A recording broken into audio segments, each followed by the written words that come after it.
Hi అండి, నమస్తే. Welcome back to my channel Mayuri's kitchen and creation. Mummy, ఇవాళ special ఏంటి? ఏం కావాలో చెప్పు చిన్ను. టమాటా చారు, పొటాటో ఫ్రై. ఓకే, విన్నారు కదండి, టమాటా చారు ఆ రసం. మీరేమంటారు? నేనైతే టమాటా రసం అని అంటాను. రసం ఒకటైతే ఏం బాగుంటుందండి, దాని కాంబినేషన్గా బంగాళదుంప ఫ్రై సింపుల్ వేలో చేశాను. ఇప్పుడైతే వీడియోలోకి వెళ్ళిపోదాం. దానికి కావాల్సిన పదార్థాలు టొమాటో, ఆనియన్, పచ్చిమిర్చి, కరివేపాకు. అలా చిటికి వేయగానే అలా కట్ అయిపోయాయి. అలా ఎలా కట్ అవుతాయండి, మనం కట్ చేయాల్సిందేలే. వీడియోలోకి బాగుంటుందని అలా చేశాను. నచ్చితే లైక్ చేయండి. ఇప్పుడు ఒక గిన్నె తీసుకొని దాంట్లో మనం ముందుగా కట్ చేసి పెట్టుకున్న టమాటాలు, పచ్చిమిరపకాయలు, ఆనియన్స్ సన్నగా పొడుగ్గా కట్ చేసుకున్నాను. కొంచెం కొత్తిమీర, కరివేపాకు, రుచికి సరిపడినంత సాల్ట్, కల్లుప్పు వేసాను నేను, కొంచెం పసుపు, మీ టేస్ట్కి తగినంత కారం వేసి ఒకసారి కలపండి. వీడియోలో చూపిస్తున్న విధంగా కలపండి. ఏంటక్క అలా కలిపేస్తున్నావు నమ్మకండి, కొన్నిటిని అలానే కలపాలండి. అలా కలిపితేనే దాంట్లో మంచి టేస్ట్ వస్తుంది. మీకు ఒక టిప్ చెప్పనా, మీకు ఎవరి మీద కోపం ఉంటే ఇది కలిపేటప్పుడు వాళ్ళని తలుచుకొని చాలా ఈజీగా అయిపోతుంది. మీరెవరిని తలుచుకున్నారక్కో అని మాత్రం అడగండి, అది మాత్రం సీక్రెట్. ఇప్పుడు మనం ఒక చిన్న నిమ్మకాయ సైజు చింతపండుని వాటర్లో నానబెట్టుకుని దాని గుజ్జుని ఇందులో వేసుకోవాలి. కొంచెం చింతపండు పడాలండి, పడితేనే రసానికి మంచి టేస్ట్ వస్తుంది. మీకు వద్దు అంటే స్కిప్ చేయండి, అది మీ ఇష్టం. చింతపండు రసం వేసాక ఒకసారి కలిపేసేసి మీకు ఎంత వాటర్ కావాలంటే అంత వాటర్ వేసి కలిపి పక్కన పెట్టుకోండి. నేనైతే 2-3 గ్లాసెస్ వాటర్ పోసాను. నేను ఇది 4 మెంబర్స్కి చేస్తున్నాను. ఇప్పుడు రసం పొడి ఇంట్లోనే ఎలా తయారు చేసుకోవాలో చూద్దాం. 4-5 మిరియాలు, కొంచెం జీలకర్ర. నేను రసం పౌడర్ బయట కొననండి, ఇంట్లోనే ప్రిపేర్ చేస్తే ఎప్పటికప్పుడు ఫ్రెష్గా. కొంచెం ఎండు కొబ్బరి, 4-5 వెల్లుల్లి రెమ్మలు, 1 స్పూన్ కందిపప్పు, కొంచెం ధనియాలు. ఎంత మెత్తగా వీలైతే అంత మెత్తగా గ్రైండ్ చేసుకోండి. ఇప్పుడు మనం ముందుగా ప్రిపేర్ చేసి పెట్టుకున్న టమాటా రసాన్ని స్టవ్ వెలిగించి స్టవ్ మీద పెట్టండి. మనం ముందుగా ప్రిపేర్ చేసి పెట్టుకున్న రసం పౌడర్ ఉంది కదండి, దాన్ని కూడా దీంట్లో వేసేసి కలిపేయండి. రసం ఇలా బాగా తెరలనివ్వండి. రసం ఉడికింది లేదని తెలియడానికి రసంలో వేసిన ఉల్లిపాయ మెత్తగా అయితే రసం అయిపోయినట్టే అండి.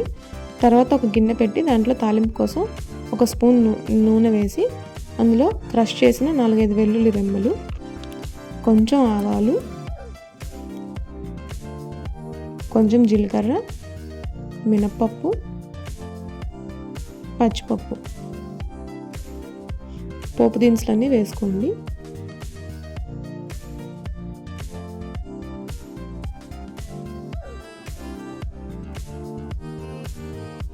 అది కొంచెం వేగాక సన్నగా కట్ చేసుకున్న ఆనియన్స్, కరివేపాకు వేసి కలిపేయండి.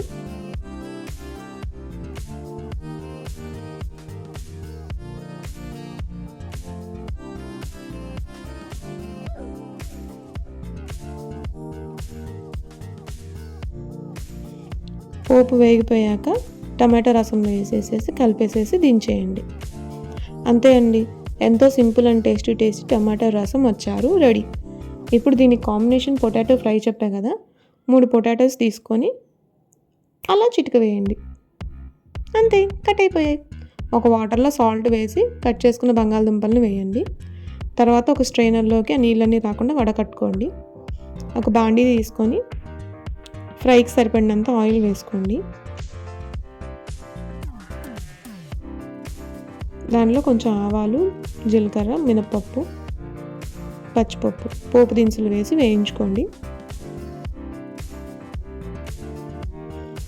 తర్వాత 2 పచ్చిమిర్చి, కరివేపాకు వేసి వేగనివ్వండి. మనం ముందుగా వడకట్టి పెట్టుకున్న బంగాళదుంప ముక్కల్ని కూడా వేసేయండి. ఇప్పుడు నేను దీంట్లో ఇప్పుడు సాల్ట్ ఏమి వేయట్లేదండి, కొంచెం పసుపు వేసి ఫ్రై చేస్తున్నాను. సాల్ట్ వేస్తే అందులోంచి వాటర్ వచ్చి బంగాళదుంపలు బాండీకి అతక్కపోతాయి, సో అందుకని నేను అలా వేయట్లేదు. ఇలా ఒకసారి ట్రై చేయండి. జల్లెడలో నీళ్ళంతా వడిలిపోయే వరకు ఉంచండి. అప్పుడు బంగాళదుంప అనేది గిన్నెకి అంటుకోకుండా నీట్గా ఫ్రై అవుతుంది.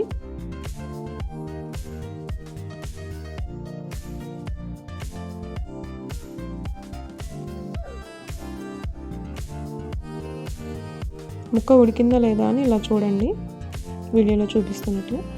ఓకే, నేను ఇందులో ఎక్కువ స్పైసెస్ ఏమి వేయట్లేదండి.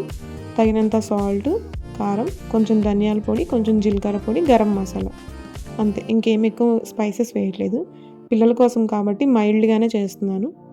అంతే అండి, పొటాటో ఫ్రై రెడీ. ఇప్పుడు వేడి వేడి అన్నం, టొమాటో రసం అండ్ పొటాటో ఫ్రై. మీకు ఈ కాంబినేషన్ ఎంతమందికి ఇష్టం? మా ఇంట్లో అయితే ఇది మంచి ఫేవరెట్ ఐటమ్ అండి. మా పిల్లలు ఎక్కువ ఈ ఐటమే అడుగుతుంటారు.